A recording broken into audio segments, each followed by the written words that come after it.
আসসালামু আলাইকুম। গতকাল ভারতের প্রধানমন্ত্রী নরেন্দ্র মোদী ইসরায়েল ভ্রমণে গিয়েছেন। আর ইসরায়েল ভ্রমণে যাওয়ার পরে ইসরায়েল আর ভারত একত্রিত হয়ে মুসলিম বিশ্বকে কিভাবে আটকে দেওয়া যায়, মুসলিম বিশ্বের বিরুদ্ধে কিভাবে প্রতিরোধ করা যায়, এই ধরনের পরিকল্পনা নিয়ে এগোচ্ছে।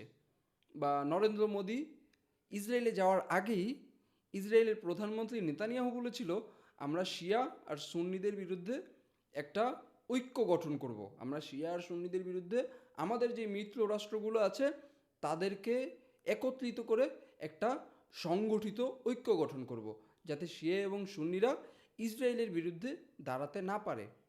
আর এর মধ্যেই নরেন্দ্র মোদী ইসরায়েলে যাওয়ার পরে ইসরায়েলের সর্বোচ্চ সম্মাননা পদক স্পিকার অফ দ্য নেসেট মডেলটা তুলে দিয়েছে নরেন্দ্র মোদীর হাতে বা নরেন্দ্র মোদীর গলায়।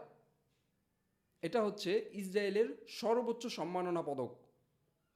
আর এটাই নরেন্দ্র মোদীর গলায় তুলে দিয়েছে ইসরায়েলের প্রেসিডেন্ট। এর মধ্য দিয়ে তাদের সম্পর্কের গভীরতা পুরো বিশ্বকে দেখালো।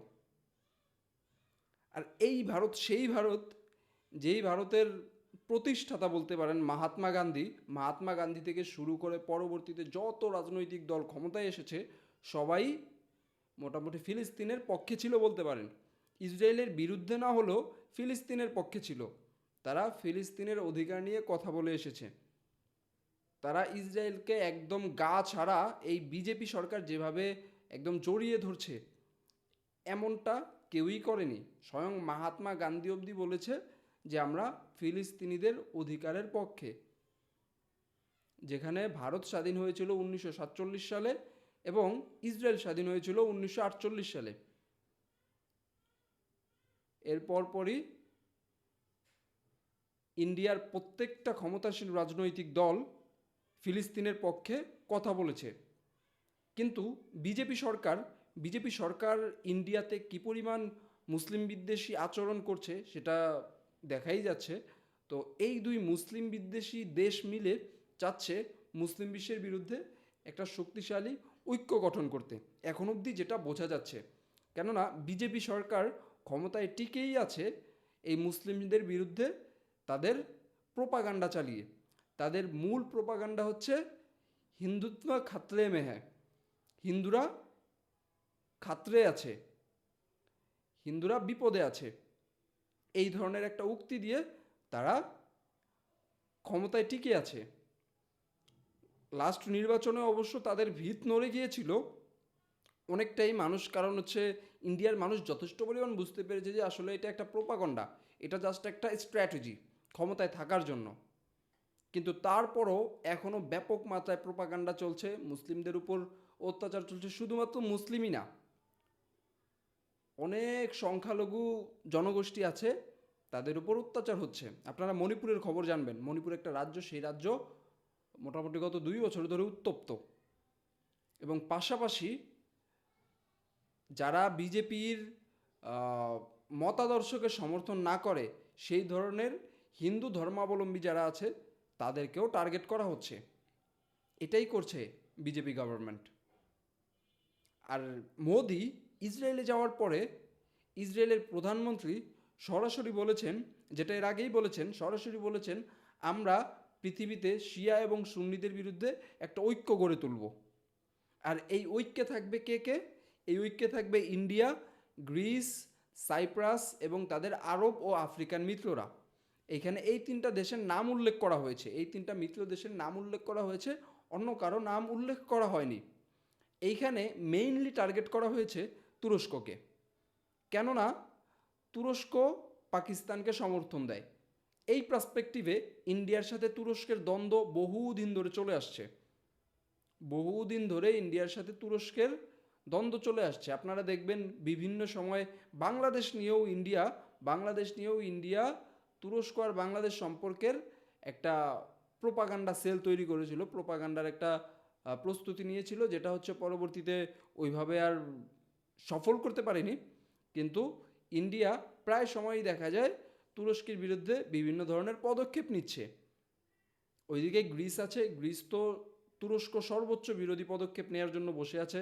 তারপর হচ্ছে গ্রিক সাইপ্রাস, গ্রিক সাইপ্রাসও বসে আছে তুরস্ক বিরোধী পদক্ষেপ নেওয়ার জন্য। তো অ্যাকচুয়ালি প্রকাশ্যে এই তিনটি দেশকে এখনই সামনে আনা হয়েছে, কারণ হচ্ছে যদি ইরানে হামলা করাই হয়ে যায়, আজ বৃহস্পতিবার আলোচনা হচ্ছে, যদি এই আলোচনায় ইরানের সাথে কোনো ধরনের নেগোসিয়েশন না হয়, সেক্ষেত্রে ইরানে বড় ধরনের একটা হামলা হতে পারে। আর ইরানে হামলা হলে ইসরায়েল ধারণা করছে এই হামলার মাধ্যমে ইরানের রিজিম পরিবর্তন করা যাবে বা আয়াতুল্লাহ খামিনির যে শাসন ব্যবস্থা আছে এটাকে উৎখাত করা যাবে। এরপর টার্গেট হবে তুরস্ক। অলরেডি ইসরায়েলের সাবেক প্রধানমন্ত্রী বলেছে আমাদের সবচেয়ে বড় শত্রু হচ্ছে তুরস্ক। আর এই তুরস্ককে টার্গেট করেই তারা এখন শিয়া সুন্নির বলিয়া উড়াচ্ছে। শিয়া বলতে হচ্ছে ইরানকে বোঝাচ্ছে, সুন্নি বলতে তুরস্ক সৌদি আরবকে বোঝাচ্ছে। সৌদি আরব একটু গা ছেড়ে বাঁচতে চাইছে, এখন একটু খোলস ছেড়ে বের হতে চাইছে। এই কারণে সৌদি আরবকেও তারা টার্গেট করা শুরু করেছে, কিন্তু সবচেয়ে বড় ভয় হচ্ছে তুরস্ককে নিয়ে। এই কারণে তুরস্ক বিরোধী যেই দেশগুলো আছে সেই দেশগুলোকে নিয়ে একটা বলয় তৈরি করতে চাচ্ছে ইসরায়েল। আর এটা প্রকাশ্যে না হোক, ইনভিজিবলি এতদিন হয়ে এসেছে, কিন্তু এখন ইসরায়েল এটা প্রকাশ্যে করছে, প্রকাশ্যে করতে যাচ্ছে, যেটা মোটামুটি তারা ঘোষণা দিয়ে যুদ্ধ করার মতো সামিল আর কি। কোনো ওয়েপেনে যুদ্ধ হবে না, কিন্তু একটা জোট হয়ে দেন হচ্ছে ওই দেশের বিরুদ্ধে ব্যাপক মাত্রায় চাপ প্রয়োগ করা হবে, ব্যাপক মাত্রায় অপকর্ম পরিচালনা করা হবে। আপনারা মোসাদ সম্পর্কে জানবেন। মোসাদ যেমন ইরানে আপনারা লাস্ট দেখেছেন, ইরানে যখন হামলা করবে, হামলা করার আগে মোসাদ ব্যাপক মাত্রায় ইরানে এজেন্ট ঢুকিয়ে দিয়ে ব্যাপক মাত্রায় প্রোপাগান্ডা চালায়, ব্যাপক মাত্রায় অপকর্ম চালায়, ভিতর থেকে দুর্বল করে দেওয়ার ব্যাপক চেষ্টা করে। কিন্তু তুরস্কের ইন্টেলিজেন্স যথেষ্ট পরিমাণ শক্তিশালী হয়, তারা তুরস্কে এটা করতে পারে না। আর তুরস্ক নিয়ে ইসরায়েলের সবচেয়ে বড় মাথা ব্যথা হচ্ছে তাদের ডিফেন্স ইন্ডাস্ট্রি। তাদের ডিফেন্স ইন্ডাস্ট্রি এতটা ভয়াবহ গতিতে এভ্যালুয়েট করছে, যেটা ইসরায়েল কল্পনাও করতে পারেনি।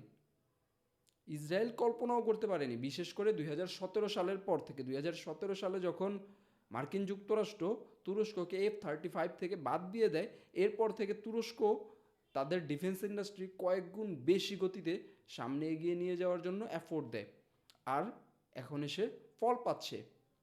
আর এটাই ইসরায়েলের সবচেয়ে বড় ভয়ের কারণ। আর তুরস্ক শুধুমাত্র ডিফেন্স ইন্ডাস্ট্রিতেই বসে থাকেনি, তারা কূটনৈতিক দিক থেকে ব্যাপক শক্তিশালী হয়েছে। তারা হচ্ছে আশেপাশের যেই দেশগুলো আছে সেই দেশগুলোর সাথে শক্তিশালী সম্পর্ক তৈরি করেছে। আপনি দেখবেন মিশর, সৌদি আরব একটা সময় হচ্ছে তুরস্কের শত্রু ছিল, কিন্তু এখন তারা তুরস্কের সবচেয়ে কাছের বন্ধুগুলোর মধ্যে একটি। আর ইসরায়েলের টার্গেট কাতারও আছে, কেননা মুসলিম বিশ্বকে বা তুরস্ককে সবচেয়ে বেশি সাপোর্ট দেয় কাতার, কাতার আর পাকিস্তান। এই কারণে ইসরায়েল চাচ্ছে তাদের যেই জোট আছে, তাদের যে বলয় আছে, এই বলয়কে একত্রিত করে এই দেশগুলোর বিরুদ্ধে, বিশেষ করে তুরস্ক, কাতারের বিরুদ্ধে যাতে এই ধরনের অপারেশন বা চাপ প্রয়োগ করা যায়। আর ইন্ডিয়া তো এখানে আছেই পাকিস্তানকে চাপ প্রয়োগ করতে। অলরেডি দেখা যাচ্ছে পাকিস্তান আর আফগানিস্তানের মধ্যে রমজান মাসেও কিছু দ্বন্দ্ব চলছে, কিছু সংঘর্ষ চলছে। এর মধ্য দিয়ে ইন্ডিয়া আবার আফগানিস্তানের পক্ষ নিয়ে বলছে যে এই ধরনের হামলা আসলে ক্ষতিকর, এই ধরনের হামলা ক্ষতিকর, এই ধরনের হামলা পাকিস্তান জেনে বুঝে হামলা করছে, পাকিস্তান সন্ত্রাসী হামলা করছে, এই আর কি, যেগুলো স্ট্যান্ডবাজি বলা হয় আর কি। এই ধরনের স্ট্যান্ডবাজি ভারত আফগানিস্তানের পক্ষ নিয়ে করছে। বলা যায় এখন ভারত আর আফগানিস্তান একটা বলয় বা সুসম্পর্কের দিকে যাচ্ছে পাকিস্তানকে ঘিরে, যাতে পাকিস্তানকে চাপে রাখা যায়। অন্যদিকে পাকিস্তান আবার আফগানিস্তানে হামলা করছে মার্কিন যুক্তরাষ্ট্রকে কিছুটা খুশি রাখার জন্য। এই হচ্ছে পরিস্থিতি। আর ইসরায়েল এখন তড়িঘড়ি করে ব্যাপক প্রস্তুতি নিয়ে দেন হচ্ছে তুরস্কের বিরুদ্ধে এবং কাতারের বিরুদ্ধে একটা জোট গঠনের দিকে এগোচ্ছে, যেখানে প্রধানমন্ত্রী নরেন্দ্র মোদী যাওয়ার পরে শুধুমাত্র এই জোট নিয়েই না, তাদের কিছু সাইবার সিকিউরিটি নিয়ে ডিল হবে, তারপর হচ্ছে আর্টিফিশিয়াল ইন্টেলিজেন্স নিয়ে ডিল হবে। এই নরেন্দ্র মোদী ইসরায়েলে যাওয়ার 2 থেকে 3 দিন আগেই তারা হচ্ছে ইন্ডিয়াতে একটা এআই সামিট করেছিল। ওয়ার্ল্ডের টপ এআই কোম্পানির ওনার যারা আছে, ওপেন এআই, তারপর হচ্ছে অ্যানথ্রোপিকের মতো কোম্পানির সিইও যারা আছে, সবাই সেখানে অংশগ্রহণ করেছিল। আর এরপর পরই নরেন্দ্র মোদী ইসরায়েল চলে যায়। আর ইসরায়েলের সাথে তারা সামরিক থেকে শুরু করে প্রযুক্তিগত সকল ধরনের ডিল করার জন্য মুখিয়ে আছে। আর সবচেয়ে বড় ডিল হচ্ছে মুসলিম বিরোধী একটা জোট। এই জোট ইসরায়েলকে রক্ষার জন্য, এই জোট ইন্ডিয়ায় বিজেপিকে রক্ষার জন্য। এই হচ্ছে বিষয়। এখন দেখা যাক আগামী দিনগুলোতে পরিস্থিতি নির্ভর করছে ইরানের উপর। ইরানে মার্কিন যুক্তরাষ্ট্র হামলা করে কিনা। যদি মার্কিন যুক্তরাষ্ট্র হামলা না করে সেক্ষেত্রে পরিস্থিতি অনেকটাই পরিবর্তন হয়ে যেতে পারে। এখন দেখতে হবে আসলে সামনের দিনগুলো কোথায় যায়। যেমন আজকের আলোচনা খুবই গুরুত্বপূর্ণ। আজকের আলোচনায় বোঝা যাবে কি হচ্ছে। আজকের আলোচনায় বোঝা যাবে মার্কিন যুক্তরাষ্ট্র কোন দিকে যাচ্ছে। মার্কিন যুক্তরাষ্ট্রের পররাষ্ট্রমন্ত্রী, মার্কিন যুক্তরাষ্ট্রের যুদ্ধমন্ত্রী বিভিন্ন সময় বিভিন্ন কথা বলছে। এক সময় বলছে যে আমরা হামলা করব, এক সময় বলছে করব না। আর ট্রাম্প তো প্রতি সেকেন্ডেই কথা চেঞ্জ করছে। কিন্তু মার্কিন যুক্তরাষ্ট্র চাইছে আলোচনার মাধ্যমে ভয়ভীতি দেখিয়ে তাদের স্বার্থ হাসিল করতে। আর ইরান চাইছে তারা তাদের জায়গায় থেকে দেন হচ্ছে মার্কিন যুক্তরাষ্ট্রের সাথে একটা নেগোসিয়েশনে আসতে, যাতে তাদের নিষেধাজ্ঞাগুলো উঠে যায়। এখন দেখা যাক কে কোথায় গিয়ে কে কতটুকু ছাড় দিয়ে এই ডিলটা সম্পন্ন করতে পারে। তাহলে আজ রাখছি এখানেই। ভালো থাকবেন, সুস্থ থাকবেন। লাইক অ্যান্ড কমেন্ট করে অবশ্যই আপনার মতামত জানাবেন। আসসালামু আলাইকুম।